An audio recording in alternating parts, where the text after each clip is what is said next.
ನಾಡನ್ನ ಚೈತನ್ಯಗೊಳಿಸುತ್ತಿರುವ ಜೋಗುಕುಳಿಯ ಸಿದ್ಧಾರೂಢ ಆಶ್ರಮದ ಪೂಜ್ಯಪಾದ ಗುರುಗಳಿಗೆ ಭಕ್ತಿಯ ಪ್ರಣಾಮಗಳು. ಇಲ್ಲಿ ಸಮಾವೇಶಗೊಂಡಿರುವ ಸಮಸ್ತ ದೈವವೇ, ನಿಮ್ಮೆಲ್ಲರಿಗೆ ನನ್ನ ಪ್ರೇಮಪೂರ್ಣ ನಮಸ್ಕಾರ.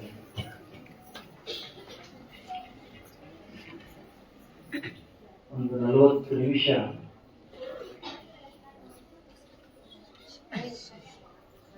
ನಾನು ಎಲ್ಲಿದ್ದೀನಿ ಅನ್ನೋದೇ ನನಗೆ ಭಾಸ ಆಗ್ತದೆ. ಎಲ್ಲರೂ ಶ್ರದ್ಧೆಯಿಂದ ಭಗವನ್ ನಾಮವನ್ನು ಸ್ಮರಣೆ ಮಾಡ್ತಾ ಮಾಡ್ತಾ ಮಾಡ್ತಾ ಸದ್ಗುರು ಸಿದ್ಧಾರೂಢನ ವೈಭವವನ್ನ ಕಣ್ತುಂಬ ತುಂಬಿಕೊಂಡು ತನ್ಮಯರಾಗಿ ಇಲ್ಲಿ ಆಸೀನರಾಗಿರುವುದನ್ನು ನೋಡಿದ್ರೆ ನನಗೂ ಕೈಲಾಸಕ್ಕೆ ಹೋಗುವ ಅವಕಾಶ ಸಿಕ್ಕಿತ್ತು ಅಂತ ಆನಂದ ಆಯ್ತು. ಎಷ್ಟು ಶ್ರದ್ಧೆಯ ವಾತಾವರಣ ಇಲ್ಲಿ ನಿರ್ಮಾಣ ಆಗಿದೆ ಅಂದ್ರೆ ಕಾಲ್ಪನಿಕ ಆತಂಕಗಳಿಗೆಲ್ಲ ಒಂದು ಉತ್ತರ ಸಿಗಬಹುದೇನೋ ಅನ್ನುವಂಥ ವಾತಾವರಣ ಇಲ್ಲಿದೆ. ಪೂಜ್ಯಪಾದ ಅಪ್ಪಾಜಿಯವರು ಇಂಥ ವಾತಾವರಣ ನಿರ್ಮಾಣ ಮಾಡುವುದರಲ್ಲಿ ಮಿಸ್ಸೀನ. ಅವರಿಗೆ ಒಳ್ಳೆ ಕಲ್ಲನ್ನ ಒಡಿಲಾರದೆ ಹೇಗೆ ಮೂರ್ತಿ ಮಾಡುವುದು ಅಂತ ಶಿಲ್ಪಕಾರನಿಗೆ ಗೊತ್ತಿರ್ತದೋ ಹಾಗೆ ಕಲ್ಲು ಹೃದಯದೊಳಗಡೆ ಪ್ರೇಮವನ್ನ ಅರಳಿಸುವುದು ಹೇಗೆ ಅನ್ನೋ ಕಲೆ ಕರಗತ ಆಗಿದೆ. ಕಳೆದ ಒಂದು ಕಾಲ ದಶಕದಿಂದ ಈ ಭಾಗದಲ್ಲಿ ಅವರು ಮಾಡ್ತಾ ಇರೋ ಕೆಲಸಗಳನ್ನು ನೋಡಿದ್ರೆ ಆಶ್ಚರ್ಯ ಆಗ್ತದೆ. ಒಬ್ಬ ಸದ್ಗುರುಗಳು, ಒಬ್ಬ ಸಂತರು, ಒಬ್ಬ ಶಿವಯೋಗಿಗಳಿದ್ರೆ ಏನೆಲ್ಲ ಲಾಭ ಆಗ್ತದೆ ಅನ್ನೋದಕ್ಕೆ ಜೋಡುಕುಳಿಯ ಪೂಜ್ಯಪಾದ ಗುರುಗಳೇ ಸಾಕು. ನಾನೇನು ಅವ್ರನ್ನ ಸ್ತುತಿಸಬೇಕು ಅಂತ ಈ ಮಾತು ಹೇಳ್ತಿಲ್ಲ. ನಿಮ್ಮ ಆಯುಷ್ಯದಲ್ಲಿ ಎಂದೂ ಬಹುತೇಕ ನೀವು ಅರ್ಧ ಗಂಟೆಗಳ ಕಾಲ ನಾಮಸ್ಮರಣೆ ಮಾಡಿರುವುದಕ್ಕಿಲ್ಲ. ಎಷ್ಟೆಷ್ಟೋ ದೊಡ್ಡವರು, ಸಣ್ಣವರು, ಶ್ರೀಮಂತರು, ಬಡವರು, ವಿದ್ಯಾವಂತರು, ಅವಿದ್ಯಾವಂತರು, ಪುರುಷರು, ಮಹಿಳೆಯರು ಎಲ್ಲರೂ ಇಲ್ಲಿ ಏಕಕಾಲಕ್ಕೆ ಕುಳಿತುಕೊಂಡು ನೀನ್ ದೊಡ್ಡವನು, ನಾವೆಲ್ಲರೂ ಸಣ್ಣವರು ಅನ್ನೋ ಭಾವದಿಂದ ಭಗವನ್ನಾಮ ಸ್ಮರಣೆ ಮಾಡೋ ಭಾವನೆ ನಿರ್ಮಾಣ ಮಾಡಿದ್ದಾರಲ್ಲ, ಇದೇ ಅವ್ರ ದೊಡ್ಡತನ. ಇದು ಬಹಳ ಕಷ್ಟ ಇದೆ. ದುಡ್ಡು ಕೊಟ್ಟು ಕರೆದ್ರು ಬರೋದು ಕಷ್ಟ ಇರೋ ದಿನಮಾನದಲ್ಲಿ 7:30 ಆಗೋದ್ರೊಳಗಡೆ ಓಡೋಡಿ ಹೋಗಬೇಕು ಅನ್ನೋ ಭಾವನೆ ಬರುತ್ತಲ್ಲ, ಇದಕ್ಕೇನೆ ಸಂತ ಶಕ್ತಿ ಅಂತ ಕರೆಯೋದು. ಅವ್ರು ಎಲ್ಲೆಲ್ಲಿ ಹೋಗ್ತಾರೋ ಅಲ್ಲಲ್ಲಿ ಅಂಥ ವಾತಾವರಣ ನಿರ್ಮಾಣ ಮಾಡ್ತಾರೆ. ದೊಡ್ಡ ವಿದ್ವತ್ತಿದೆ, ವಿದ್ವತ್ತಕ್ಕಿಂತ ಪ್ರೇಮ ಬಹಳ ದೊಡ್ಡದಿದೆ. ಅಂಥ ಪೂಜ್ಯಪಾದರು ಕಳೆದ 20 ದಿನಗಳಿಂದ ನಿಮಗೆ ಪ್ರವಚನವನ್ನು ದಯಪಾಲಿಸ್ತಾ ಇದ್ದಾರೆ. ನನ್ನ ಸೌಭಾಗ್ಯ ಅಂಥದ್ದೊಂದು ಪವಿತ್ರವಾದ ಕಾರ್ಯಕ್ರಮದಲ್ಲಿ ಭಾಗವಹಿಸಿ ಅವ್ರ ಪಕ್ಕದಲ್ಲೇ ಕುಳಿತುಕೊಳ್ಳೋದಕ್ಕೆ ಯೋಗ ಸಿಕ್ಕಿದೆ. ಈ ಯೋಗವನ್ನ ಸೇವೆಯಾಗಿ ಪರಿವರ್ತಿಸಿ ಪೂಜ್ಯರ ಆದೇಶದಂತೆ ಒಂದು 2-3 ವಿಚಾರಗಳನ್ನ ನಿಮ್ ಜೊತೆ ಹಂಚಿಕೊಳ್ಳೋ ಪ್ರಯತ್ನ ಮಾಡ್ತೀನಿ. ಹೆಚ್ಚು ಕಡಿಮೆ ಅಪ್ಪಾಜಿಯವರು ಅವರು ಪ್ರವಚನ ಮಾಡೋ ಕಾಲಕ್ಕೆ ಧರ್ಮ, ದೇವರು, ಆಧ್ಯಾತ್ಮ ಇಂಥ ಎಲ್ಲ ವಿಷಯಗಳನ್ನು ಉಲ್ಲೇಖ ಮಾಡಿರ್ತಾರೆ.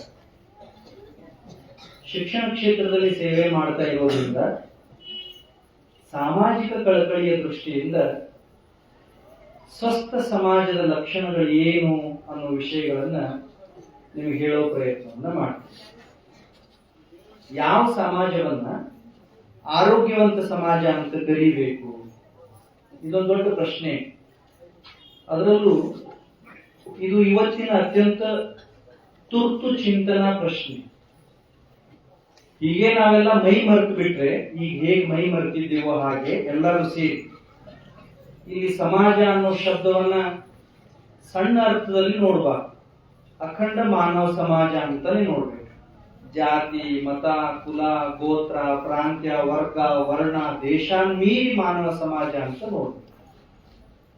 ಅಕಸ್ಮಾತ್ ನಾವು ಹೀಗೆ ಮೈ ಮರೆತ್ರೆ, ಹೀಗೆ ಉನ್ಮಾದದೊಳಗಡೆ ನಾವೆಲ್ಲ ಮೈ ಮರೆತಿದ್ದೀವಿ, ಹೀಗೆ ಮೈ ಮರೆತ್ರೆ ತುಂಬಾ ತುಂಬಾ ಆಘಾತಕಾರಿಯಾದ ಬೆಳವಣಿಗೆಗಳು ದೊಡ್ಡ ಮಟ್ಟದಲ್ಲಿ ರಾರಾಜಿಸ್ತವೆ. ಇದೊಂದು ಸುಸಂಧಿ, ಇದೊಂದು ಒಳ್ಳೆಯ ಅವಕಾಶ. ಇಂಥ ಅವಕಾಶವನ್ನು ಉಪಯೋಗಿಸಿಕೊಂಡು ನಾವು ವಿದ್ಯಾವಂತರಾದವರು, ಅನುಕೂಲ ಇರೋರು, ತಿಳುವಳಿಕೆ ಇರೋರು, ಸ್ವಸ್ಥ ಸಮಾಜದ ಲಕ್ಷಣ ಏನು, ಆರೋಗ್ಯವಂತ ಸಮಾಜ ಅಂತ ಯಾವ ಸಮಾಜಕ್ಕೆ ಕಲಿಬೇಕು, ಎಂಥ ಸಮಾಜ ನಿರ್ಮಾಣ ಆದರೆ ಮುಂದಿನ ಯೋಗಕ್ಷೇಮಗಳು ಸರಿ ಆಗುತ್ತವೆ ಅನ್ನೋ ಆಲೋಚನೆಯನ್ನ ಮಾಡ್ತೇವೆ. ಅದಕ್ಕೆ ನಾನು ವಿಚಾರ ಮಾಡಿ 4 ಲಕ್ಷಣಗಳನ್ನು ಬರ್ಕೊಂಡು ಬಂದಿದ್ದೀನಿ. Which is called A healthful society. ಯಾವ ಸಮಾಜ ಆರೋಗ್ಯವಂತ ಸಮಾಜ, ಯೋಗ್ಯ ಸಮಾಜ, ಒಳ್ಳೆಯ ಸಮಾಜ ಅನ್ನೋದಕ್ಕೆ. ನಂಬರ್ 1, ವಸ್ತುಗಳಿಗಿಂತ ಸಂಬಂಧಗಳಿಗೆ ಹೆಚ್ಚು ಬೆಲೆ ಕೊಡುವ ಜನ ಇರುವ ಸಮಾಜ. ನಂಬರ್ 2, ವ್ಯಕ್ತಿಗಿಂತ ವ್ಯಕ್ತಿತ್ವಕ್ಕೆ ಆದ್ಯತೆ ಕೊಡುವಂತ ಪ್ರವೃತ್ತಿ ಇರುವ ಸಮಾಜ ಒಳ್ಳೆಯ ಸಮಾಜ. ನಂಬರ್ 3, ಆರಾಧನೆಗಿಂತ ಆಚರಣೆ ಹೆಚ್ಚು ಇರುವಂತಹ ಸಮಾಜಕ್ಕೆ ಒಳ್ಳೆಯ ಸಮಾಜ ಅಂತ ಕರೀತಾರೆ. ಅಂಡ್ ಲಾಸ್ಟ್ 1, ಸ್ಥಾನಕ್ಕಿಂತ ಜ್ಞಾನಕ್ಕೆ ಕಿಮ್ಮತ್ತು ಕೊಡುವಂತಹ ವಾತಾವರಣ ಇದ್ರೆ ಅದಕ್ಕೆ ಆರೋಗ್ಯವಂತ ಸಮಾಜ ಅಂತ ಕರೀತಾರೆ. ಇನ್ನೊಂದು ಹೇಳ್ತೀನಿ, ಲಕ್ಷ್ಯ ಕೊಟ್ಟು ಕೇಳಿಸ್ಕೊಳ್ರಿ. ವಸ್ತುಗಳಿಗಿಂತ ಸಂಬಂಧಗಳಿಗೆ ಬೆಲೆ ಕೊಡುವಂತ ಪ್ರವೃತ್ತಿ ಹೆಚ್ಚಾದ್ರೆ ಮಾತ್ರ ಒಳ್ಳೆಯ ಸಮಾಜ. ಇಲ್ಲದೇ ಇದ್ರೆ ಎಷ್ಟೇ ಪ್ರಗತಿ ಆದರೂ ಅದು ಹಿಂದುಳಿದ ಸಮಾಜನೇ, ಎಷ್ಟೇ ಶ್ರೀಮಂತರಿದ್ರು ದರಿದ್ರರಿಂದ ಕೂಡಿದ ಸಮಾಜ, ಎಷ್ಟೇ ವಿದ್ಯಾವಂತರಿದ್ರು ಅನಾಗರಿಕರಿಂದ ಕೂಡಿದ ಸಮಾಜ. ಯಾವ ಸಮಾಜದಲ್ಲಿ ವಸ್ತುಗಳಿಗೆ ಬೆಲೆ ಇದೆಯೋ, ಯಾವ ಸಮಾಜದಲ್ಲಿ ಸಂಬಂಧಗಳನ್ನ ಕಡೆಗಣಿಸಲಾಗಿದೆಯೋ ಆ ಸಮಾಜ ವಸ್ತುಶಃ ಸಮಾಜನೇ ಅಲ್ಲ, ಅದಕ್ಕೆ ಸಮಾಜ ಅಂತ ಕರೆಯೋದಕ್ಕೆ ಬರೋದೇ ಇಲ್ಲ. ಆದ್ದರಿಂದ ಸಂಬಂಧಗಳಿಗೆ ಬೆಲೆ ಹೆಚ್ಚಾಗಬೇಕು, ಸಂಬಂಧಗಳನ್ನ ಜೋಪಾನ ಮಾಡಬೇಕು. 2ನೇ, ವ್ಯಕ್ತಿ ಯಾರು ಅನ್ನೋದು ಯಾವತ್ತೂ ಮುಖ್ಯ ಆಗೋದಿಲ್ಲ, ವ್ಯಕ್ತಿತ್ವ ಏನು ಅನ್ನೋದು ಬಹಳ ಮುಖ್ಯ ಆಗ್ತದೆ. ವ್ಯಕ್ತಿತ್ವ ಅಂದ್ರೆ ಗುಣ, ಸ್ವಭಾವ, ನಡತೆ. ಎಲ್ಲಿ ಒಬ್ಬ ವ್ಯಕ್ತಿಯ ಒಳಗಡೆ ಇರುವಂತಹ ಸ್ವಭಾವಗಳಿಗೆ, ಗುಣ ಮತ್ತು ನಡತೆಗಳಿಗೆ ಮಾನದಂಡ ಬರುತ್ತೋ ಅಲ್ಲಿ ಮಾತ್ರ ಸಮಾಜ ವಿಕಾಸ ಆಗೋದಕ್ಕೆ ಸಾಧ್ಯ ಇದೆ. ಇವ್ರು ಯಾರೋ ಅನ್ನುವ ಪೂರ್ವಾಗ್ರಹವನ್ನ ಇಟ್ಟುಕೊಂಡು ವ್ಯಕ್ತಿಯನ್ನ ಆರಾಧನೆ ಮಾಡೋದಕ್ಕೆ ಪ್ರಾರಂಭ ಮಾಡಿದ್ರೆ ಅಲ್ಲಿ ಸಮಾಜ ಹಿಂದೆ ಹೋಗೋದಕ್ಕೆ ಆರಂಭ ಆಗುತ್ತೆ. ಜಗತ್ತಿನ ಇತಿಹಾಸ ನಮಗೆ ಇದನ್ನು ತೋರಿಸಿಕೊಡ್ತದೆ. ನಂಬರ್ 3, ಆರಾಧನೆಗಿಂತ ಆಚರಣೆ ಬಹಳ ಮುಖ್ಯ ಆಗ್ಬೇಕು. ನಮ್ಮ ದೇಶದಲ್ಲಿ ಅಂದ್ರೆ ಭಾರತ ದೇಶದಲ್ಲಿ ಇದು ಒಂದು ದೊಡ್ಡ ದುರ್ಗುಣ ಇದೆ. ನಾವು ಪೂಜೆ ಮಾಡೋದ್ರೊಳಗಡೆ, ಆರಾಧನೆ ಮಾಡೋದ್ರೊಳಗಡೆ ಜಗತ್ತಿನ ಬೇರೆ ಎಲ್ಲಾ ಭಾಗದವರಿಗಿಂತಲೂ ಎತ್ತರದಲ್ಲಿದೆ. ಆಚರಣೆ ಮಾಡುವ ವಿಷಯದಲ್ಲಿ ಜಗತ್ತಿನ ಎಲ್ಲರಿಗಿಂತಲೂ ಕೆಳಗಡೆ ಸ್ಥಾನದಲ್ಲಿದೆ. ಆದ್ದರಿಂದಲೇ ಭಾರತ ದೇಶದ ಸಮಾಜದಲ್ಲಿ ಕ್ಷೋಭೆ ನಿರ್ಮಾಣ ಆಗಿದೆ. ಯಾವ ದೇಶವನ್ನ ಧರ್ಮವಂತರ ದೇಶ, ಸತ್ಯವಂತರ ದೇಶ, ನೀತಿವಂತರ ದೇಶ, ಆಚಾರವಂತರ ದೇಶ ಅಂತ ಕರೀತಿದ್ರು, ಅಂಥ ದೇಶದಲ್ಲಿ ಹಾಡು ಹಗಲೇ ಅನಾಚಾರಗಳು ನಡೀತಾ ಇರೋದು ಯಾಕೆ ಅಂದ್ರೆ ನಾವು ಆರಾಧನೆ ಮಾಡ್ತೀವಿ, ಆಚರಣೆ ಮಾಡೋದು. ನಾವು ಪೂಜೆ ಪುನಸ್ಕಾರ ಮಾಡ್ತೀವಿ, ಹೇಳೋದು ಕೇಳೋದ್ರೊಳಗಡೆ ನಮ್ಗಿಂತ ಬಡವರು ಶ್ರೀಮಂತರ ಜಗತ್ತಿನಲ್ಲಿ ಯಾರು ಇಲ್ಲ. ಮಾಡೋ ವಿಷಯದಲ್ಲಿ, ಏನ್ ಹೇಳ್ತೇವೋ ಅದನ್ನು ಮಾಡೋ ವಿಷಯದಲ್ಲಿ, ಹೇಗೆ ತೋರಿಸ್ಕೋತೇವೋ ಹಾಗಿರೋ ವಿಷಯದಲ್ಲಿ ಬಹಳ ಜಿಪುಣರು, ಬಹಳ ದರಿದ್ರರು ನಾವು ಭಾರತ ದೇಶದಲ್ಲಿ. ಎಲ್ಲಿ ಹೇಳೋದು ಹೆಚ್ಚಿದೆಯೋ ಮಾಡೋದು ಕಡಿಮೆ ಇದೆಯೋ ಅದಕ್ಕೆ ಹೇಗೆ ಒಳ್ಳೆಯ ಸಮಾಜ ಅನ್ನೋದಕ್ಕೆ ಸಾಧ್ಯ ಇದೆ? ಹೇಳೋದಕ್ಕಿಂತ ಮಾಡೋದು ಹೆಚ್ಚಾದ್ರೆ, ಮಾತಿಗಿಂತ ಕೃತಿ ಉತ್ತಮ ಆದ್ರೆ ಅದಕ್ಕೆ ಆರೋಗ್ಯವಂತ ಸಮಾಜ ಅಂತ ಕರೀತಾರೆ. And last most important point ಈ ಸ್ಥಾನಕ್ಕಿಂತ ಜ್ಞಾನಕ್ಕೆ ಬೆಲೆ ಹೆಚ್ಚಾಗಬೇಕು. ಸ್ಥಾನ ಯಾವ್ದಾದ್ರೇನು ಇವತ್ತು ಬರ್ತದೆ ಹೋಗ್ತದೆ, ಮಾನ ಎಷ್ಟಾದ್ರೇನು ಇವತ್ತು ನಮಗೆ ಕೊಡ್ತಾರೆ, ನಾಳೆ ಬೇರೆಯವರು ಕೊಡ್ತಾರೆ. ಜ್ಞಾನ ಒಬ್ಬ ವ್ಯಕ್ತಿಯ ಸ್ಥಾನಮಾನವನ್ನ ಯೋಗ್ಯತೆಯನ್ನ ನಿರ್ಧರಿಸಬೇಕೇ ವಿನಃ ಸ್ಥಾನದಿಂದ ಸಮಾಜದಲ್ಲಿ ವ್ಯಕ್ತಿಯ ಆರಾಧನೆ ನಡೀಬಾರದು. ಇಂಥ ಸಂಗತಿಗಳ ಸಮುಚ್ಚಯ ಯಾವ ಸಮಾಜದಲ್ಲಿ ಇರುತ್ತೋ ಅದಕ್ಕೆ ಆರೋಗ್ಯವಂತ ಸಮಾಜ, ಯೋಗ್ಯ ಸಮಾಜ, ಒಳ್ಳೆಯ ಸಮಾಜ ಅಂತ ಕರೀತಾರೆ. ಅಕಸ್ಮಾತ್ ಇವು ನಾಲ್ಕು ನಡೀಲಿಲ್ಲ ಅಂದ್ರೆ, ಈ ನಾಲ್ಕನ್ನು ನಾವು ಮಾಡಲಿಲ್ಲ ಅಂದ್ರೆ, ನಾವು ಎಷ್ಟೇ ಶ್ರೀಮಂತರಿದ್ರು ಬಡವರು, ಎಷ್ಟೇ ವಿದ್ಯಾವಂತರಿದ್ರು ದಡ್ಡರು. ನಮ್ಗೆ 2 ಅಕ್ಷರ ಕಡಿಮೆ ಬಂದ್ರೂ ಪರವಾಗಿಲ್ಲ, 4 ರೂಪಾಯಿ ಕಡಿಮೆ ಗಳಿಸಿದ್ರು ಪರವಾಗಿಲ್ಲ. ಇವನ್ನೇನಾದ್ರೂ ನಾವು ಪಾಲನೆ ಮಾಡದೇ ಇದ್ರೆ ನಮ್ಮ ಸಾಧನೆ ಶೂನ್ಯ ಆಗ್ತದೆ. ಇಂಗ್ಲಿಷ್ ನಲ್ಲಿ ಒಂದು ಮಾತಿದೆ, ಎಜುಕೇಟೆಡ್ ಅನ್ಎಜುಕೇಟೆಡ್ ಅಂತ. ಲರ್ನೆಡ್ ವಿಕ್ಟಿಮ್ ಅಂತ ಒಂದು ಮಾತಿದೆ. ಕಲಿತ ಕತ್ತಿ ಅಂತ ಕನ್ನಡದೊಳಗೆ ಅದನ್ನು ಕರೀತಾರೆ. ಲರ್ನೆಡ್ ವಿಕ್ಟಿಮ್ ಅಂದ್ರೆ ಕಲಿತ ಕತ್ತಿ ಅಂತ. ಶಾಲೆಗೆ ಹೋಗಲಾರದ ಕತ್ತಿ ತಪ್ಪು ಮಾಡಿದ್ರೆ ಟೀಕೆ, ಶಾಲೆಗೆ ಹೋದ ಕತ್ತಿ ತಪ್ಪು ಮಾಡಿದ್ರೆ ಶಾಲೆಗೆ ಏನರ್ಥ? ಧರ್ಮ ಗೊತ್ತಿಲ್ಲ, ನೀತಿ ಗೊತ್ತಿಲ್ಲ, ಆಚಾರ ಗೊತ್ತಿಲ್ಲ, ಪೂಜಾ ಗೊತ್ತಿಲ್ಲ, ಪದ್ಧತಿ ಗೊತ್ತಿಲ್ಲ, ಸಂಸ್ಕಾರ ಗೊತ್ತಿಲ್ಲ ಅಂಥವು ಏನಾದ್ರೂ ಅನಾಚಾರ ಮಾಡಿದ್ರೆ ಅದಕ್ಕೊಂದು ಕ್ಷಮ ಇದೆ, ಅದನ್ನು ನಾವು ಉಪೇಕ್ಷೆ ಮಾಡೋದಕ್ಕೆ ನಡೀತದೆ. ದಿನಾ ಬೆಳಕಾಗ ಕಿವಿ ಮೇಲೆ ದೇವ್ರ ಸ್ತೋತ್ರ ಬೀಳುವಂತ ವ್ಯಕ್ತಿ, ವರ್ಷಗಳ 12 ಆಚಾರ ವಿಚಾರ ಮಾಡುವಂತ ವ್ಯಕ್ತಿ, ಎದ್ರು ಬಿದ್ರು ಬಾಯಿ ತುಂಬಾ ಧರ್ಮ ಸಂಸ್ಕಾರ ಮಾಡುವಂತ ವ್ಯಕ್ತಿ ತಪ್ಪು ಮಾಡಿದ್ರೆ ಧರ್ಮ ದೇಶ ಕಾಯೋರು ಕಟ್ಟೋರು ಯಾರು? ಅದಕ್ಕೆ ನಾವೆಲ್ಲರೂ ಏನ್ ವಿಚಾರ ಮಾಡಬೇಕು ಅಂದ್ರೆ, ಧರ್ಮದ ಪ್ರತಿಷ್ಠಾಪನೆ ಆಗಬೇಕಾದ್ರೆ ಇಂಥ ಸಂತ ಮಹಾಂತರು ಮಾತ್ರ ಪ್ರಯತ್ನ ಮಾಡಿದ್ರೆ ಸಾಧ್ಯ ಇಲ್ಲ. ನಮ್ಮಂಥವರು ಕೂಡ ನಡೆ ನುಡಿಗಳಲ್ಲಿ ಒಂದಾದ ಆಚಾರ ವಿಚಾರಗಳನ್ನು ತರೋ ಪ್ರಯತ್ನ ಮಾಡಬೇಕು. ಇದು ಹಿಂದಿತ್ತು. ಒಂದು 100, 200, 300 ವರ್ಷಕ್ಕಿಂತ ಮುಂಚೆ ಈ ದೇಶದಲ್ಲಿ ಮೂಲೆ ಮೂಲೆಯೊಳಗೆ ಇಂಥದ್ದೊಂದು ವಾತಾವರಣ ಇತ್ತು. ನಾನಿದನ್ನು ಉತ್ಪ್ರೇಕ್ಷೆಯಿಂದ ಹೇಳ್ತಾ ಇಲ್ಲ. 1732ನೇ ಇಸ್ವಿ ಒಳಗಡೆ ಭಾರತ ದೇಶಕ್ಕೆ ಇಂಗ್ಲೆಂಡ್ನಿಂದ ಒಬ್ಬ ವ್ಯಕ್ತಿ ಬಂದಿರ್ತಾನೆ. ಅವನು ಇಡೀ ಭಾರತ ದೇಶದ ತುಂಬಾ ಪ್ರಯಾಣ ಮಾಡಿ ಭಾರತ ದೇಶ ಹೆಂಗಿದೆ ಅಂತ ಇಂಗ್ಲೆಂಡಿನ ಸಂಸತ್ತಿಗೆ ಪತ್ರ ಬರೆದಿದ್ದಾನೆ. ಗೂಗಲ್ ಒಳಗಡೆ ಹೋದ್ರೆ ಆ ಪತ್ರ ಸಿಗ್ತದೆ. ಆ ಪತ್ರ ಓದಿದ್ರೆ ಆಶ್ಚರ್ಯ ಅನಿಸ್ತದೆ. ಅವ ಏನ್ ಬರ್ದಾನೆ ಅಂದ್ರೆ, ನಾನು ಭಾರತದ ಉತ್ತರದ ತುತ್ತ ತುದಿಯಿಂದ ದಕ್ಷಿಣದ ತುದಿಯವರೆಗೂ, ಪಶ್ಚಿಮದ ಗಡಿಯಿಂದ ಪೂರ್ವದ ಗಡಿಯವರೆಗೂ ಸಂಚಾರ ಮಾಡಿದೆ. ಈ ದೇಶದಲ್ಲಿ ಒಬ್ಬನೇ ಒಬ್ಬ ಸುಳ್ಳು ಹೇಳುವ ವ್ಯಕ್ತಿ ಇಲ್ಲ ಅಂತ ಬರೆದಿದ್ದಾನೆ.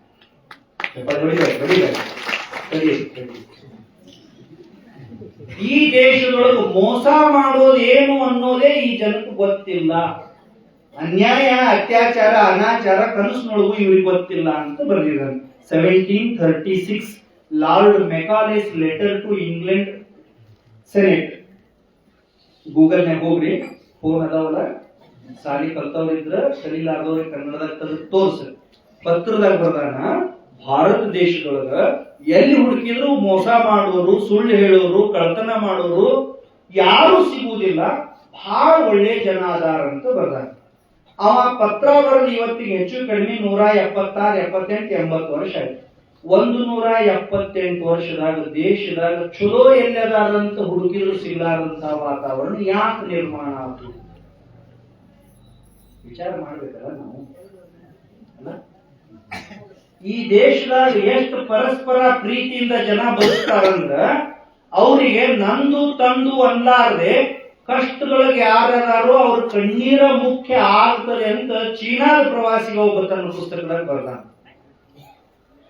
ಈ ದೇಶದಾಗ ಜನಕ್ಕ ನಂದು ತಂದು ಅನ್ನೋದಕ್ಕಿಂತ ಕಷ್ಟರಾಗಿದ್ದವ್ರ ಕಣ್ಣೀರೇ ಮುಖ್ಯ ಆಗ್ತದೆ ಅಂತ ಯಾವ ದೇಶದ ಬಗ್ಗೆ ಬರ್ದಾನೋ ಆ ದೇಶದೊಳಗಡೆ ಅಣ್ಣ ತಮ್ಮ ಅಕ್ಕ ತಂಗಿ ಹಾಡು ಹಗಲು ಬೀದಿಯಾಗ ಬಂದು ಬಡದಾಡೋ ಪರಿಸ್ಥಿತಿ ಯಾಕೆ ನಿರ್ಮಾಣ ಆಯ್ತು?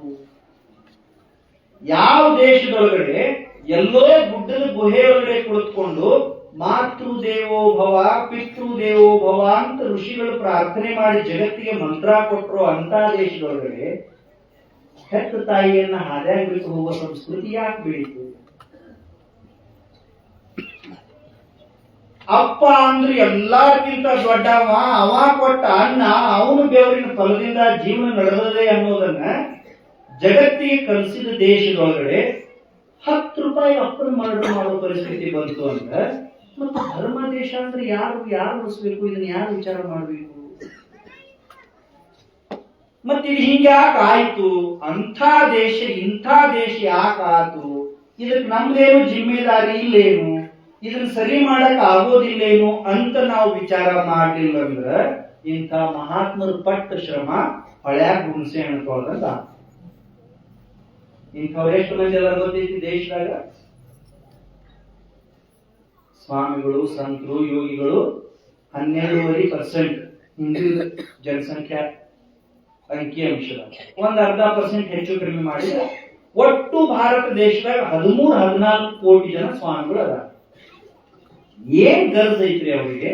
ಹಗಲು ರಾತ್ರಿ ಏಕ್ ಮಾಡಿ ಊರು ತಿರುಗಾಡಿ ಬರೀ ಪ್ರವಚನ ಹೇಳ್ತೀನಿ ಅಂತ ಹೇಳಿ ಮಠದಾಗ ಆರಾಮ್ ಧ್ಯಾನ ಮಾಡ್ಕೋತ ಕೂತ್ರ ಇದ್ರ 10 ಪಟ್ಟು ಲಾಭ ಸಿಗ್ತದ. ಸಿಗುದಿಲ್ಲ. ಆದ್ರೂ ಹಳ್ಳಿ ತಿರುಗಾಡಿ ನಮ್ಮನ್ನೆಲ್ಲ ಉದ್ದೀಪನಗೊಳಿಸಿ ಧರ್ಮ ಮಾರ್ಗಕ್ಕೆ ತರಬೇಕು ಅಂತ ಪ್ರಯತ್ನ ಮಾಡೋ ಸ್ವಾಮಿಗಳ ಪ್ರಯತ್ನನ ನಾವಾಗೆ ಹಾಳು ಮಾಡೋದು ಚಲೋ ಏನು? ಅವ್ರು ಪ್ರವಚನ ಮಾಡಿದ ಮೇಲೂ ನಾವು ಮೊದಲು ಹೆಂಗಿದ್ವಿ ಹಂಗ ಇದ್ವಿ ಅಂದ್ರ ಧರ್ಮಕ್ಕರ ಏನರ್ಥದೆ, ದೇವರಿಗೆಲ್ಲ ಏನರ್ಥದೆ ಅಂತ ನಾವು ವಿಚಾರ ಮಾಡಲಿಲ್ಲ ಅಂದ್ರ ಇದೆಲ್ಲಾ ಜಗತ್ತು ಅಸ್ವಸ್ಥ ಸಮಾಜ ಅಂತ ಆಗ್ತದೆ. ಹಿರಿಯರಂತಾರ ಹಿಂಗ್ಯಾಕಾತು? ಹೆಂಗ ಹೆಂಗ ಹೆಂಗ ಹೆಂಗ ಹೆಂಗ ಹಿಂಗ್ಯಾಕಾತು? ಹೆಂಗ ಹೇಳಿ? ಅಂಥ ದೇಶ ಹಿಂಗ್ಯಾಕಾತು? ಅದಕ್ಕೆ ಒಂದು ಶಬ್ದದೊಳಗೆ ಹಿರಿಯರು ಉತ್ತರ ಕೊಡ್ತಾರೆ. ಒಂದು ಶಬ್ದ ನೆನ್ಪಿಟ್ಕೋಬೇಕು ವಿದ್ಯಾವಂತರಾದವರು. ಘೋರವಾದ ವಿಸ್ಮೃತಿ. ಇನ್ನೊಮ್ಮೆ ಹೇಳಿ. ನಾ ಹೇಳಿ ನೀವೇನು ಅಂತವ್ರಲ್ಲ.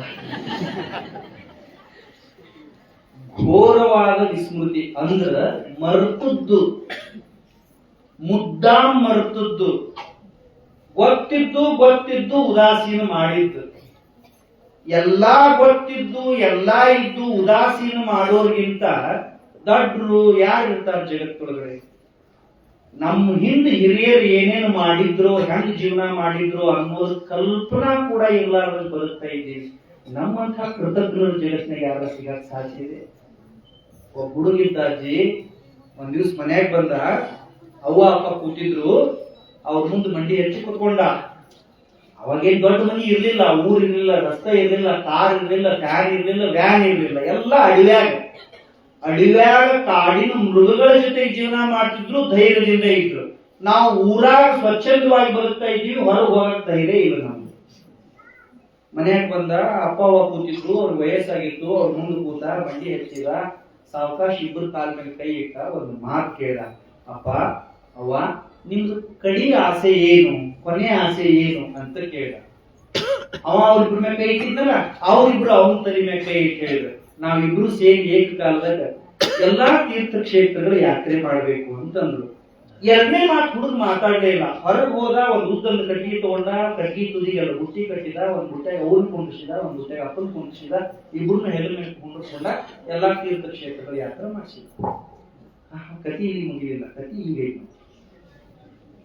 ಮಗನ ಹೆಗಲ ಮೇಲೆ ಕುತ್ಕೊಂಡು ತೀರ್ಥಕ್ಷೇತ್ರ ಯಾತ್ರಾ ಮಾಡಿದ ಅಪ್ಪ ಅವ್ವ ಇಬ್ಬರಿಗೂ ಕಣ್ಣು ಕಾಣ್ತಿರ್ಲಿಲ್ಲ. ನೀವು ಕಣ್ಣು ಕಾಣುವುದಿಲ್ಲ, ನೀವೇನ್ ನೋಡ್ತೀರಿ ಅಂತ ಅವ್ನು ಕೇಳಕ್ ನಡೀತಿರ್ಲಿಲ್ಲ. ಕಣ್ ಕಾಣೋರು ಹೊತ್ಕೊಂಡು ಹೋದ, ಅವ್ರೇನಾದ್ರು ನೋಡೋರಿದ್ರು. ಅಪ್ಪ ಅವ್ವ ಅಂದ್ರೆ ಪ್ರಶ್ನಾತೀತ ಜೀವಿಗಳು ಅನ್ನೋದನ್ನ ಜಗತ್ತಿಗೆ ತೋರಿಸಿಕೊಟ್ಟ ದೇಶ ನಮ್ದು. ಇದನ್ನು ಕಲಿಸ್ಬೇಕಿತ್ತವ ಭಕ್ತ ಶ್ರವಣ ಕುಮಾರ. ಯಾರ ಅಪ್ಪ ಅವನು ಎದುರು ಪ್ರಶ್ನೆ ಮಾಡ್ಕೋತ ಹೋಗ್ತಾರೋ ಅವ್ರಿಗೆ ಜೀವನ ಅಂದ್ರೆ ಏನ್ ಕಿಮ್ಮತ್ ಐತಿ ಅನ್ನೋದನ್ನು ಕಲಿಸೋ ಸಲುವಾಗಿ ಕಣ್ಣೇ ಕಾಣಲಾರದ ತಂದೆ ತಾಯಿನ ಹೆಗಲ ಮೇಲೆ ಹೊತ್ತುಕೊಂಡು ತೀರ್ಥಕ್ಷೇತ್ರ ಯಾತ್ರೆಯನ್ನು ಮಾಡಿದ ಶ್ರವಣ ಕುಮಾರ ನಮ್ಮ ಆದರ್ಶ. ಮರ್ತೇವ್ ನಾವು. 4 ಮಂದಿ ಮನ್ಯಾಗ ಬಂದಾಗ ಅವ್ರು ನಡು ಬಾಯಿ ಹಾಕಿದ್ರೆ ತಿಳಿಂಗಿಲ್ ಸುಮ್ಮನೆ ಕುಂಡ್ರು ಅಂತ ಹೇಳೋ ಭೂಪತಿ ಎಲ್ಲ ಹೆಚ್ಚಾಗ. ಮತ್ ಇದಕ್ಕಿಂತ ಅಸಹ್ಯ ಬೆಳವಣಿಗೆ ಏನೈತೆ ಹೇಳಿ? ಅವ್ರು ತಿಳಿಯೋದಿಲ್ಲ ಅನ್ನೋಂಗಿದ್ರೆ ನಾವು ಹುಟ್ಟಿದಕ್ಕೆ ಏನ್ ಅರ್ಥದ? ಅಪ್ಪ ಒಂದ್ 5 ಹೊರಗೆ ಕುಂಡ್ರು ಅಂತ ಹೇಳೋ ಅಪ್ಪಗಳು ಬಹಳ ಜನ ಆಗ್ಯಾರ. ಅಪ್ಪ ಹೊರಗೆ ಕೂತಿದ್ರ ಅವಾಗ ತಿಳಿಲಿದ್ರೆ ನಮ್ ಜೀವನ ಆಗ್ತಿತ್ತೇನ್ರಿ?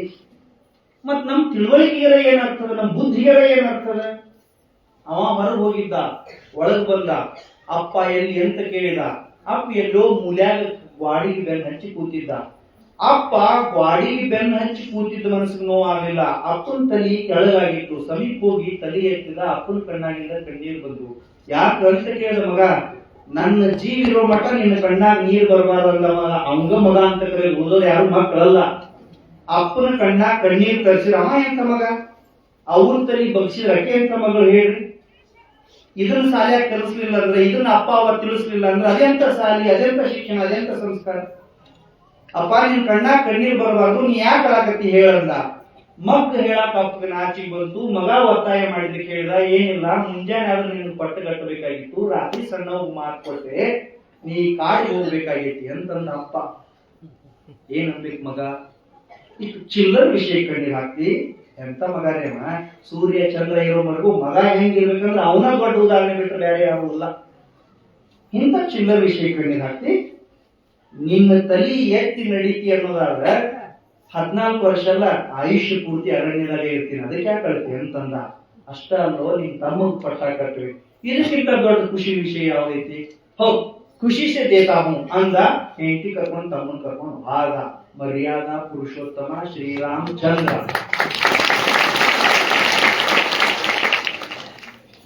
ಅವ ಹಾತನಿಗ ಸುಮ್ಮನಿದ್ದೇನು. ತಮ್ಮ ಅಣ್ಣ ಇಲ್ಲಿ ಅಂತ ಕೇಳಿದ. ಅಡಿವಿಗೆ ಹೋದ ಅಂತ ಅಪ್ಪಂದ. ಅಣ್ಣ ಅಡಿವಿಗೆ ಹೋದ್ರ ಅರಮನೆಗೆ ದೀಪ ಇರ್ತೈತಿ. ಅಣ್ಣ ಅಂದ್ರೆ ಧರ್ಮ. ರಾಮ ಅಂತ ಅಷ್ಟು ತಿಳ್ಕೊಬೇಡ್ರಿ. ನಮ್ಮ ಅಣ್ಣನು ಧರ್ಮನ, ನಿಮ್ಮ ಅಣ್ಣನು ಧರ್ಮನ. ಮದುವೆ ಆಗಿ 3 ದಿವಸಕ್ಕೆ 2 ಭಾಗ ಮಾಡಿಲ್ಲ ಅಂದ್ರೆ ಇದ್ದು ಮಾಡಿ ಹೊಡೆಯೋರು ಹೆಚ್ಚಾಗ್ತದೆ. ಎಲ್ಲಿ ರಾಮ, ಎಲ್ಲಿ ಧರ್ಮ, ಎಲ್ಲಿ ಅಣ್ಣ? ಅಲ್ಲ ಅಲ್ಲ ಅಣ್ಣ ಇಲ್ಲದ ಮೇಲೆ ಅರಮನೆಗೆ ದೀಪ ಇದ್ರೇನು ಅದು ಧರ್ಮ ಅಂತ ಹೆಂಗಂತ ಓಡಿ ಹೋದ, ಕಾಡಿದ, ಬೇಡಿದ, ಹೊರಳಾಡಿದ. ಅಣ್ಣ ಬರುವುದಿಲ್ಲ ಅಂದ ಮೇಲೆ ಅಯೋಧ್ಯೆಗೆ ನಾನು ಹೋಗುದಿಲ್ಲ ಅಂತ ಹಠ ಹಿಡಿದ. ಅಣ್ಣಂದ ಅಣ್ಣಿರ್ಲಿ ತಮ್ಮಿರ್ಲಿ ಧರ್ಮ ಪ್ರತಿಷ್ಠಾಪನಾ ಆಗ್ಬೇಕು, ನೀ ನಡಿ ಮುಂದ ಅಂದ. ನೀ ಬರೋವರೆಗೂ ನಾ ಮ್ಯಾಲೆ ಕುಂಡ್ರುದಿಲ್ಲ ಅಂತ ಹೇಳಿ ಅಣ್ಣನ ಪಾದಕ ತಂದು ಸಿಂಹಾಸನ ಮೇಲೆ ತಾಳ್ಕೆ ಮಾಡಿದ ಭರತ.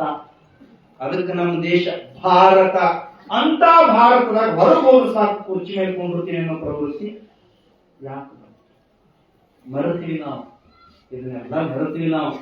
ಧರ್ಮ ಮರೆತೀವಿ, ದೇವರನ್ನು ಮರೆತೀವಿ, ಹಿರಿಯರನ್ನು ಮರೆತೀವಿ, ಪುರಾಣ ಮರೆತೀವಿ, ವೇದ ಮರೆತೀವಿ, ಉಪನಿಷತ್ ಮರೆತೀವಿ, ವಚನ ಮರೆತೀವಿ. ನಮ್ಗೆ ಹೆಚ್ಚಾಗಿಬಿಡ್ತದೆ ಅಹಂಕಾರ, ಪ್ರತಿಷ್ಠಾ, ಪ್ರತಿಪಾದನೆ, ಮಂಡನ ಮಾಡೋದು. ನಮ್ ಸಮಾಜ, ನಿನ್ ಸಮಾಜ, ನಾ ದೊಡ್ಡವ, ನೀ ದೊಡ್ಡವ. ಹಿಂಗ ಒಂದ ಮನೆಯಾಗ ಇದ್ದವ್ರು ಬಡದಾಡ್ಕೋತ ಕೂತ್ರ ಶಾಂತಿ ಸಮೃದ್ಧಿ ಬರಾಕ್ ಸಾಧ್ಯ ಐತೇನು? ಶಾಂತಿ ಸಮೃದ್ಧಿ ಇರ್ಲಾರ್ದ ಸಮಾಜದೊಳಗೆ ಏನಿದ್ರು ಅದು ಸಮಾಜ ಅಲ್ಲ. ದಿನಕರ್ ದೇಸಾಯಿ ಅಂತ ಒಬ್ರು ಕವಿ 4 ಸಾಲು ಬರೆದಾರ. ಬಗೆ ಬಗೆಯಾದರೂ ದೇಹದ ಬಣ್ಣ, ಎಲ್ಲರ ನಗೆಯೂ ಒಂದೇ ಅಣ್ಣ, ಏತಕ್ಕೆ ಯುದ್ಧವು ಏತಕ್ಕೆ ಮದ್ದು, ಎಲ್ಲರೂ ಒಂದೇ ಮನೆಯೊಳಗಿದ್ದು. ತಿಳಿಯವಲ್ತದ ನಮ್ಗ. ನಾವೇನ್ ತಿಳ್ಕೊಂಡಿವಿ, ನಾವೊಬ್ರು ಚಲೋ ಇದ್ರೆ ಸಾಕಪ್ಪ, ನಮ್ಮ ಸಮಾಜ ಚಲೋ ಇರ್ಬೇಕು. ಸಮಾಜನ್ನು ಕಲ್ಪನಾ ಇರ್ಲಾರ್ದಂಥವ್ರೆಲ್ಲ ಸಮಾಜ ಸಮಾಜ ಅಂತ ಮಾತಾಡಕ್ ಚಾಲು ಮಾಡಿ. ಅದಕ್ಕೆ ನಿಮ್ಗೆ ನನ್ನ ಪ್ರಾರ್ಥನಾ ಏನು ಅಂದ್ರೆ, first correct your self. That is the original ಧರ್ಮ. ನಿಜವಾದ ಧರ್ಮ ಅಂದ್ರೆ ಏನ್ ಗೊತ್ತೈತಿ? ಅಪ್ಪಾಜಿಯವ್ರು ಹೇಳಿರ್ಬೇಕು ನಿಮ್ಗ. ನಿಜವಾದ ಧರ್ಮ ಅಂದ್ರೆ ಏನ್ ಗೊತ್ತೈತಿ? ನೀವು ಸ್ನಾನ ಮಾಡಿರೋ ಇಲ್ಲೋ, ಇಟ್ ನೆವರ್ ಮ್ಯಾಟರ್ಸ್. ಗುಡಿಗೆ ಹೋಗ್ತಿರೋ ಇಲ್ಲೋ ಅದನ್ನ ಯಾರು ಕೇಳುವುದಿಲ್ಲ. ಅದು ನಮ್ದು ಮುಂದಿನ ಸಾಧನೆ, ಮುಂದಿನ ಸ್ಥಾನ. ಧರ್ಮ ಅಂದ್ರೆ ನಮ್ಮನ್ನ ನಾವು ತಿದ್ದುಕೊಳ್ಳೋದು, ಹಿಂದಿನವ್ರಿಗೆ ಅಪಮಾನ ಆಗಲಾರ್ದಂಗ್ ನಡೆಯೋದು. ಚಂದಿಲ್ಲ? ಈಗ ಚಪ್ಪಾಳಿ ಹೊಡಿಬೇಕಿತ್ತು, ಹೊಡಿಬೇಕು. ಧರ್ಮ ಅಂದ್ರೆ ಏನ್ ಹೇಳ್ರಿ? ಧರ್ಮ ಅಂದ್ರೆ ಏನ್ ಹೇಳ್ರಿ? ಧರ್ಮ ಅಂದ್ರೆ ಏನ್ ಹೇಳ್ರಿ? ನಮ್ಮನ್ನ ನಾವು ತಿದ್ದುಕೊಳ್ಳೋದು, ಹಿಂದಿನ ಹಿರಿಯರಿಗೆ ಅಪಮಾನ ಆಗಲಾರ್ದಂಗ್ ಮುಂದೆ ನಡೆಯೋದು. ಅದಕ್ಕ ನಮ್ ದೇಶ ಬಹಳ ದೊಡ್ಡದು. ಧರ್ಮವಂತರು, ನೀತಿವಂತರು, ಆಚಾರವಂತರು ಹೆಚ್ಚಿಗೆ ಸಿಗುತ್ತಿದ್ದ ದೇಶದೊಳಗೆ ಹುಟ್ಟಿದೀವಿ. ಅದು ನಮ್ಮ ಭಾಗ್ಯದೆ, ಅದು ನಮ್ಮ ಪುಣ್ಯದೆ. ಗೊತ್ತಿಲ್ಲ ಭಗವಂತನ ಕೃಪಾ ನಮ್ಮ ಮೇಲೆ ಎಷ್ಟು ಆಗಿದೆ ಅಂದ್ರೆ ಇಂಥ ಧರ್ಮ ಭೂಮಿಯೊಳಗೆ ನಮಗೆ ಅವಕಾಶ ಕೊಟ್ಟಾನ. ಈ ಧರ್ಮ ಭೂಮಿಯೊಳಗೆ ನಮ್ಮ ಕೈಯಿಂದ ಅನಾಚಾರ ಆಗ್ಲಾರ್ದಂಗ್ ನಡ್ಕೊಂಡ್ರೆ ನಮ್ಮಷ್ಟು ದೊಡ್ಡವ್ರು ಯಾರೂ ಇರುವುದಿಲ್ಲ. ಟೀಕೆ, ಇಲ್ಲಿವರೆಗೂ ಏನ್ ಆಗೈತೋ ಆಗೈತು. ಇನ್ನು ಮುಂದರ ಇಂಥ ಒಬ್ರು ಯೋಗಿಗಳ ಮಾರ್ಗದರ್ಶನ ಸಿಕ್ಕ ಮೇಲೆ ತಪ್ಪಿಗೂ ನಾವು ಆಚಾರ ಮಾಡ್ಲಾರ್ದಂಗ್ ನಡ್ಕೊಂಡ್ರಷ್ಟ ಇದೆಲ್ಲ ಚಲೋ. ಇಲ್ದಿದ್ರೆ ಇದು ಕೂಡ ರೋಗಗ್ರಸ್ತ ಸಮಾಜದ ಒಂದು ದೊಡ್ಡ ಲಕ್ಷಣ ಆಗ್ತದೆ. ನಾ ಹೇಳಿದ್ರೆ ತಿಳಿತೋ ತಿಳಿಲಿಲ್ಲೋ? ಏನ್ ಹೇಳ್ರಿ? ನಾವು ಸುಧಾರಿಸ್ಲಿಲ್ಲಂದ್ರೆ, ತಿಳ್ಕೊಳ್ಳಿಲ್ಲಂದ್ರೆ, ಒಳಗ ತೊಳ್ಕೊಳ್ಳಿಲ್ಲಂದ್ರೆ ನಾವು ಏನು ಮಾಡಿದ್ರು ಅರ್ಥ ಇಲ್ಲ. ಎಲ್ಲಿವರೆಗೂ ಸುಧಾರಿಸೋದು ಅಂದ್ರೆ ಸುಧಾರಿಸೋದು ಮುಗಿಯುವುದಿಲ್ಲ, ಕೊನೆಯವರೆಗೂ ಮುಗಿಯೋದಿಲ್ಲ. ನಮ್ ನಡೆ, ನಮ್ ನುಡಿ ತಿದ್ದುಕೊಳ್ಳೋದು, ಸುತ್ತಮುತ್ತ ಇದ್ದವ್ರಿಗೆ 4 ಪ್ರೇಮದ ತರಂಗಗಳನ್ನ ಹಂಚೋದು, ಎಲ್ಲಾರು ನಮ್ಮವ್ರ ಅನ್ನಂಗ ಬದುಕೋದು. ಅಪ್ಪ ಅವನ್ನ ದೇವರಿಗಿಂತ ಎತ್ತರದ ಜಾಗದಾಗಿಟ್ಟು ಪೂಜೆ ಮಾಡೋದು. ಅಣ್ಣ ತಮ್ಮ ಎಂಥ ಸಂಗತಿ ಬಂದ್ರು ಬಂದು ಹೊಡಿಲಾರ್ದಂಗ ಚಂದಂಗ ಇರೋದು. ಮಕ್ಕಳನ್ನ ಹೂವು ಜೋಪಾನ ಮಾಡ್ದಂಗ ಮಾಡೋದು. ಆ ಮಕ್ಕಳು ನಮ್ಮನ್ನ ಹೂವು ಹಣ್ಣು ಕೂಡಿಸಿ ಹಂಗ ಮೆತ್ತಗ ಹುಟ್ಟಿಯಾಗಿರ್ತಾರೋ ಹಂಗ ಇಡಂಗ ಸಂಸಾರ ಕಟ್ಟೋದು. ಇಲ್ಲ ಅಂದ್ರ ಒಡೆದು ಹೋಳ ಆಗ್ತೇವೆ. ಇಲ್ಲೇನ್ ಕೂತಾರಲ್ಲ ಇವರೆಲ್ಲ ಶಾಲಾ ಕಾಲೇಜ್ ನೋಡ್ಬೇಕು ಮಕ್ಕಳು. ಯಾಕಂದ್ರಿ ಗಂಭೀರತೆ ಚಂದ ಕೇಳಿಸ್ಕೋರಿ. ಇವರು ನಮ್ಮ ಆಸ್ತಿ. ಒಂದು ಮನಿ ಸಲುವಾಗಿ ಅಪ್ಪನ ಸಲುವಾಗಿ ಸಾಲಿ ಹೊಂಟಿಲ್ಲ ಅವರು, ಅದಕ್ಕೆ ಹುಟ್ಟಿಲ್ಲ ಅವರು. ನೆಪ ಅಷ್ಟ ನಾವು ಅಪ್ಪ ಅವ್ವ ಇವ್ರು ಏನ್ ಮಾಡಿ ಹೋಗ್ಯಾರಲ್ಲ ಇಂಥ ಮಹಾತ್ಮರು, ಅವ್ರ ಕೆಲಸ ಮುಂದುವರ್ಸೋ ಸಲುವಾಗಿ ಬಂದಿರೋರು ಇವ್ರು. ಗೊತ್ತಿಲ್ಲ ನಮ್ಗೆ ಅವ್ರ ಮೇಲೆ ವಿಶ್ವಾಸ ಇಲ್ಲ, ನಂಬಿಕೆ ಇಲ್ಲ. ನಾವು ಯಾರು ಅವ್ರ ಮೇಲೆ ಆಶಾವಾದನೆ ಇಟ್ಟಿಲ್ಲ. ತರುಣ ತರುಣಿಯರನ್ನಂತೂ ಎಷ್ಟು ಉಪೇಕ್ಷೆ ಮಾಡಿದೀವಿ ಅಂದ್ರ ಅಷ್ಟು ಉಪೇಕ್ಷೆ ಮಾಡಿ ಮಾಡಿ ಮಾಡಿ ಮಾಡಿ ಅವರು ನಮ್ಗಿಂತ ವಸ್ತುಗಳ ಜೊತೆನ ಹೆಚ್ಚು ವೇಳೆ ಕಳೆಯಕ್ ಚಾಲು ಮಾಡ್ಯಾರ ಅಲ್ಲ. ನಿಮ್ ಮಕ್ಕಳು ನಿಮ್ ಜೊತೆ ಎಷ್ಟು ಹೊತ್ತು ಕಳೀತಾರ, ವಸ್ತುಗಳ ಜೊತೆ ಎಷ್ಟು ಹೊತ್ತು ಕಳೀತಾರ, ಹೋಲಿಕೆ ಮಾಡಿ ನೋಡ್ರಿ. ನಿಮ್ ಜೊತೆ ಕಡಿಮೆ ಸಮಯ ಆಗ್ತದೆ. 11, 12, 1, 1:30, 2 ಗಂಟೆ ಮಟ್ಟ ವಯಸ್ಸಿನ ಹುಡುಗರು ಹಾಗೆ ಕೂತು ಮೊಬೈಲ್ ತಿಕ್ತಾರಿ. ನನ್ಬೇಡ್ರಿ. ಅದರ ವಯಸ್ಸಿನ ಹುಡುಗರು ಹಾಗೆ ಕೂತು ಮೊಬೈಲ್ ತಿಕ್ಕೋದ ಮನ್ಯಾಗ ಕೂತ ಅಜ್ಜ ಅಜ್ಜಿ ಅಪ್ಪ ಅವ್ರ ಪಾದ ತಿಕ್ಕಿದ್ರ ಸಿದ್ದಾರೂಢ ಬಂದು ಹೊಸಲ್ಬೇಕು. ಯಾರು ಕಳಿಸಿದ್ರೆ ಅವ್ರು ಹೋಗಿ ಕುಂಡ್ರು.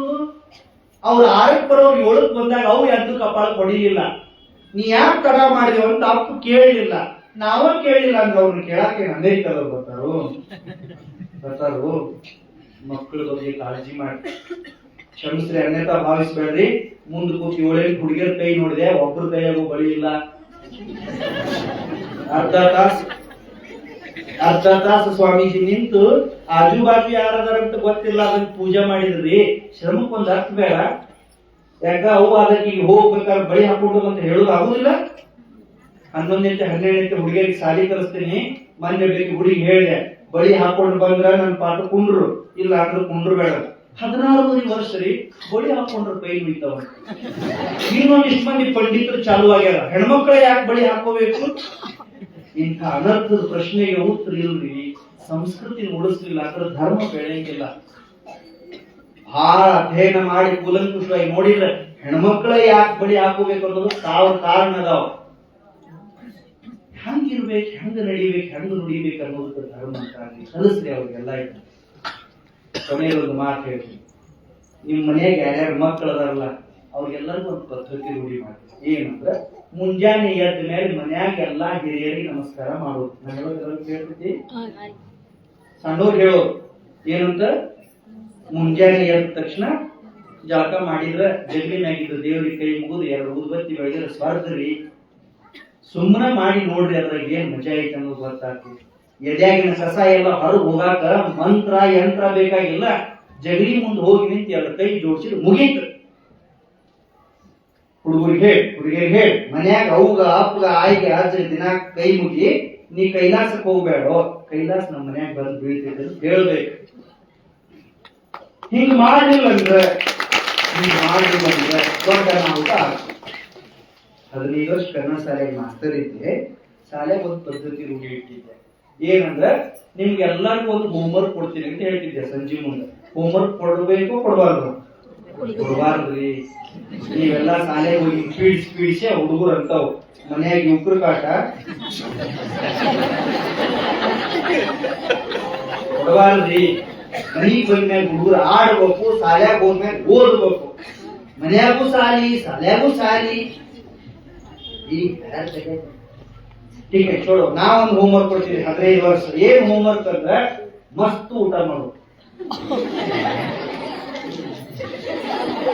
ಹಿಂಗ್ ಹೋಮ್ವರ್ಕ್ ಯಾರು ಕೊಡ್ತಾರೋ ನೋಡ್ರಿ. ನಿಮ್ ಹುಡುಗರು ನಿಮ್ ಮಕ್ಕಳನ್ನ ಹೋಗಿ ಮನ್ಯಾಗ ತಪಾಸ್ ಮಾಡಿ ನೋಡ್ರಿ. ತುಂಬಿದ್ದೊಂದು ಕೊಡ ಎತ್ತು ತಾಕತ್ ಮಕ್ಕಳೊಳಗಿಲ್ರಿ. ನಾಳೆ ವಯಸ್ಸಾಗಿ ಅಪ್ಪ ಹಾಸಿಡ್ರಿ ಏನಿರ್ತಾರ ಅವಾಗ ಆಚಾರ್ಯ ಬಂತಂದ್ರೆ ದವಾಖಾನೆ ಕರ್ಕೊಂಡು ಹೋಗ್ಬೇಕು. ಬಾಗಿ ಮುಂದೆ ಎತ್ತೋದೈತಿ. ಅವ್ರು ಬಲವಾನ್ರಾಗ್ಬೇಕು, ಆಹಾರ ಚಲೋ ಇರ್ಬೇಕು, ಚಲೋ ಉಳಿಸ್ರಿ. ನಾ ಏನ್ ಹೇಳಿದ್ದೆ ಹುಡುಗರಿಗೆ, ಅಪ್ಪಾಜಿ ದಿನಾ ಮುಂಜೆ ಕಾಲು ನಮಸ್ಕಾರ ಮಾಡಿ ಬರ್ಬೇಕು. ಅಕಸ್ಮಾತ್ ಬರ್ಲಿಲ್ಲ ಅಂದ್ರೆ ಪ್ರಾರ್ಥನಾ ಸಮಯದ ಕೇಳ್ತಿದ್ದೆ. ಶಿಕ್ಷೆ ಏನಂದ್ರೆ ಮನೆಗೆ ಹೋಗಿ ವಾಪಸ್ ನಮಸ್ಕಾರ ಮಾಡ್ಬೋದು. ಕ್ಲಾಸ್ 10 ವರ್ಷ ದಿನ ಕೇಳ್ತಿದ್ದೆ. ಎಲ್ಲ ನಮಸ್ಕಾರ ಮಾಡಿದ್ವಿ ಸರ್. ಒಂದಿನ ಏನಾಯ್ತು, ಪ್ರಾರ್ಥನೆ ನಡೆದಿತ್ತು, ಕೇಳಿದೆ, ನಮಸ್ಕಾರ ಮಾಡಿರೇನು ನಡೀರಿ ಹಾಲು ಕುಡಿಯಪ್ಪ. ಅದು ಅವ್ರು ಸಾಲೆ ಹಾಲು ಕೊಡ್ತಾರಲ್ಲ ಈಗ ಮನೆ ಪಾಪ ಎಲ್ಲ ಬರೋಲ್ಲ. ಒಬ್ಬರ ಬರ್ಬೇಕಲ್ಲ, ಬಂದ್ ಮಾಡ್ರಿ ಊಟನ, ಹೆಚ್ಚು ಮಾಡ್ರಿ ಪಾಠನ ಅಂತ.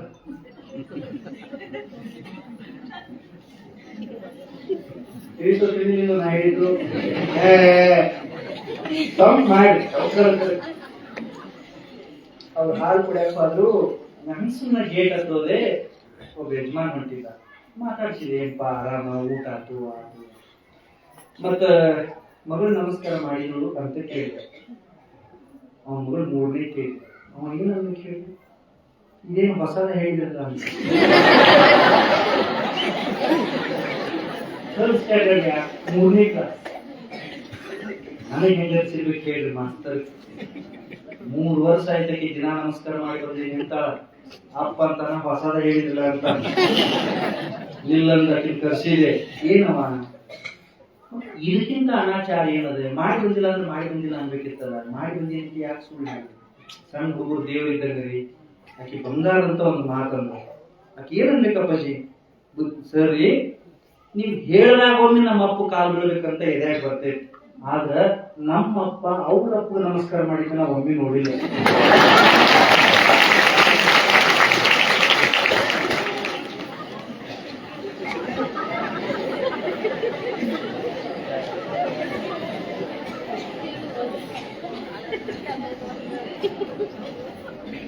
ನಮ್ಮ ಮಕ್ಕಳು ಸಿದ್ಧಾರೂಢ ಆಗ್ಬೇಕಂತ ನಾವು ಆಸೆ ಪಡ್ತೀವಿ. ಕಡಿಗೆ ವಿಭೂತಿ ಹಚ್ಕೊಂಡು ಮರಿ ನಂಬ್ಕೊಂಡ್ರು ನಮ್ಗೆ ಗೊತ್ತಿರೋದು ಆಗ್ತೈತಿ. ನಮ್ಮ ಮಗುಗ್ ನಾ ಎಷ್ಟು ಕಿಮ್ಮತ್ ಕೊಡ್ತೇನೋ ಅಷ್ಟ ಕಿಮ್ಮತ್ ನನ್ನ ಮಗ ನನಗ್ ಕೊಡ್ತಾನ ಅನ್ನೋದು ನಮ್ಗೆ ಗೊತ್ತಿಲ್ಲ ಅಂದ್ರೆ ಅದಕ್ಕ ಆರಾಧನೆಗಿಂತ ಆಚರಣೆ ಹೆಚ್ಚಾಗ್ಲಿಲ್ಲ ಅಂದ್ರೆ, ಸಂಬಂಧಗಳ ಕಿಮ್ಮತ್ ಹೆಚ್ಚಾಗ್ಲಿಲ್ಲ ಅಂದ್ರೆ, ಸ್ಥಾನಕ್ಕಿಂತ ಜ್ಞಾನಕ್ಕೆ ಗೌರವ ಹೆಚ್ಚಾಗ್ಲಿಲ್ಲ ಅಂದ್ರೆ, ವ್ಯಕ್ತಿತ್ವಕ್ಕೆ ಪೂಜಾ ಪ್ರಾರಂಭ ಆಗ್ಲಿಲ್ಲ ಅಂದ್ರೆ ಅದಕ್ಕೆ ರೋಗಗ್ರಸ್ತ ಸಮಾಜ ಅಂತಾರ. ಅಂತ ರೋಗಕ್ಕೆ ಔಷಧಿ ಕೊಡೋ ಯೋಗ್ಯತಾ ನಮ್ಮ ಕೈಯಾಗೈತಿ. Take care of your family. Your family is your heaven. ನಿಮ್ ಮನಿನ ನಿಮ್ ಸ್ವರ್ಗ. ಆ ಸ್ವರ್ಗದಾಗ ನಂದನವನ ಮಾಡಕ್ ಇಂಥವ್ರು ಪೂಜ್ಯರು ಬರ್ತಾರ. ಏನೋ ಸುದೈವ್ ನಿಮ್ದು ಈ ಊರು ಎಷ್ಟು ಚಂದ ಅಂತಾರೋ ಇಲ್ಲ ಪ್ರವಚನ. ಅವ್ರು ಹೇಳಿದ ಪ್ರವಚನ ಹೆಂಗಿರ್ತೈತಿ ಅಂದ್ರ, ಮಲ್ಕೊಂಡಾಗ ಎದ್ಯಾಗ ಇಷ್ಟು ಸುಮಧುರವಾದ ಸಂಗೀತದ ಅಲೆ ಹೇಳಕ್ ಚಾಲು ಮಾಡ್ತಾವಲ್ಲ, ಎಷ್ಟು ಚಂದ ಮಾತಾಡ್ತಾರ್ರಿ, ಎಷ್ಟು ಸ್ಪಷ್ಟ ಮಾತಾಡ್ತಾರ ಕನ್ನಡ, ಎಷ್ಟು ಅಸ್ಖಲಿತ ವಾಣಿಯವರು. ವಾಣಿ ಹೆಂಗರ ಇರ್ಲಿ ಎಲ್ಲರೂ ಮಾತಾಡ್ಬೋದು, ಆದ್ರ ಅವು ಮಾತಾಡ್ದಂಗ ಅನ್ಸುವಂತ ಪ್ರವಚನ ಮಾಡ್ತಾರ. ಅನ್ಸುದಿಲ್ಲ? ಅವ್ರ ಆರೋಗ್ಯ ಬಹಳ ಚಂದ ಇರ್ಲಿ. ನಮ್ ಹಂಗ ಅವ್ರು 100 ಕಡೆ ಹೋಗಿ ಹೋಗಿ ಪ್ರವಚನ ಮಾಡಿ ಮಾಡಿ ಮನಸ್ಸು ಸ್ವಚ್ಛ ಮಾಡಿ ಅಂತ ಆಶಿಸಿ ಭಗವಂತನಲ್ಲಿ ಪ್ರಾರ್ಥಿಸಿ ಬರ್ರಿ, ತಿದ್ದುಕೊಳ್ಳೋಣ, ಧರ್ಮ ದೇಶ ಉಳಿಸೋಣ. ಚಲೋ ಸಮಯ ಸಿಕ್ಕೈತಿ. ನಮಸ್ಕಾರ.